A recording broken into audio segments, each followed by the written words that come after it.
Hello and welcome साथियों। आज हम डिस्कस करेंगे पीओ की प्रोसीडिंग के बारे में। साथियों, आपने कोर्ट में सुना होगा कि एक्स वाई जेड एक्यूज्ड को पीओ कर दिया गया, किसी केस में एक्यूज्ड को पीओ कर दिया गया। तो पीओ का आखिर क्या मतलब है साथियों? पीओ का meaning proclamation of offender, proclaimed offender.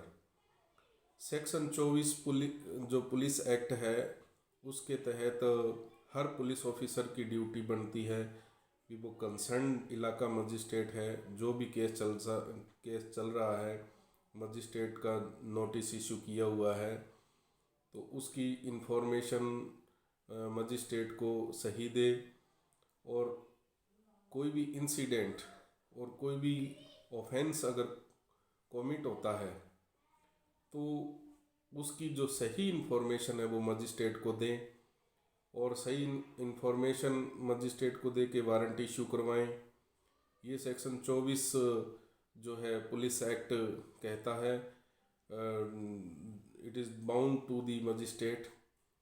तो साथियों, उस इन्फॉर्मेशन के आधार पर जो मजिस्ट्रेट है, अगर कोई भी एक्यूज्ड किसी भी केस में अगर जानबूझ के अवॉइड करता है of the proceeding of the court in any case, अगर कोई भी केस में जानबूझ के प्रोसीडिंग को अवॉइड करता है तो उसको मजिस्ट्रेट जो है पीओ डिक्लेयर करता है, उस पीओ की प्रोसेस जो है ना वो डिक्लेयर करता है।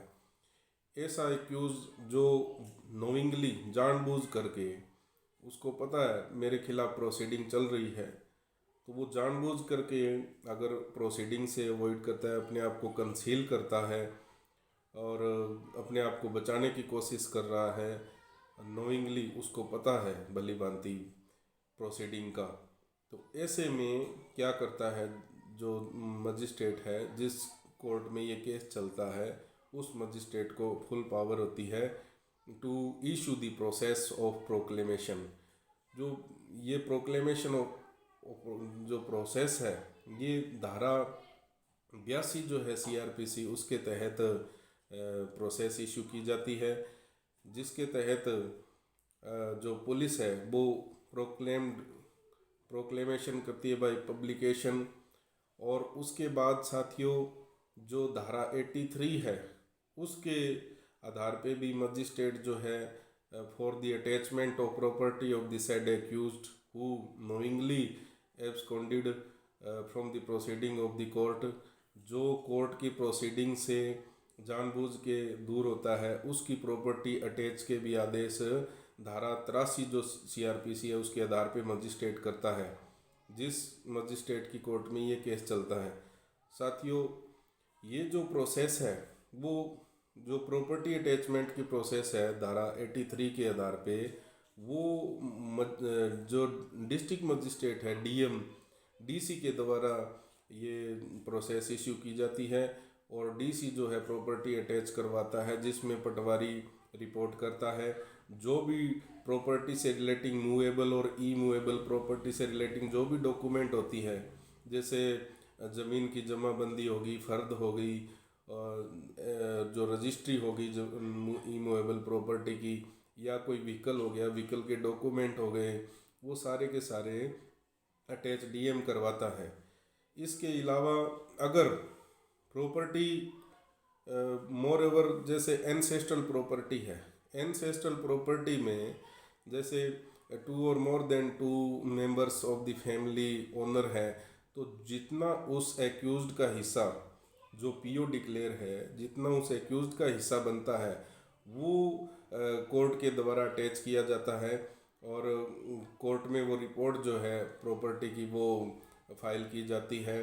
तो इस प्रकार से जो पीओ की प्रोसेस है वो चलाई जाती है। और इसमें एक मुख्य बात और हम आपको बता दें साथियों, इसमें 82 सेक्शन 82 ऑफ सीआरपीसी और 83 ऑफ सीआरपीसी जो प्रॉपर्टी अटैचमेंट है और पीओ किसी कोर्ट ने किसी एक्यूज को कर दिया, तो पिटीशन अंडर सेक्शन 482 सीआरपीसी इन दी हाई कोर्ट में इस प्रकार की पिटीशन अंडर सेक्शन 482 मेंटेनेबल नहीं है, क्योंकि ये स्पेसिफिकली वेल नोन है।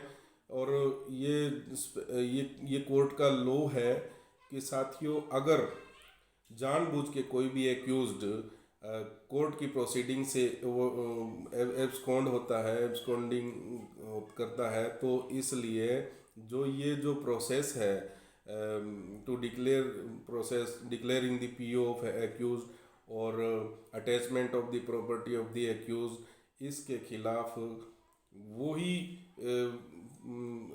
उसी को डिस्क्रेशनरी पावर है। जो कोर्ट इसको पीओ डिक्लेयर करती है, उसी कोर्ट में वो पिटीशन अपनी दायर कर सकता है, उसी कोर्ट में वो जो है पेश होकर के अपनी प्रॉपर्टी रिलीज करवा सकता है। लेकिन इसमें 482 के तहत हाई कोर्ट में वो नहीं जा सकता। एक केस हुआ था मेघना Singh versus state of Punjab.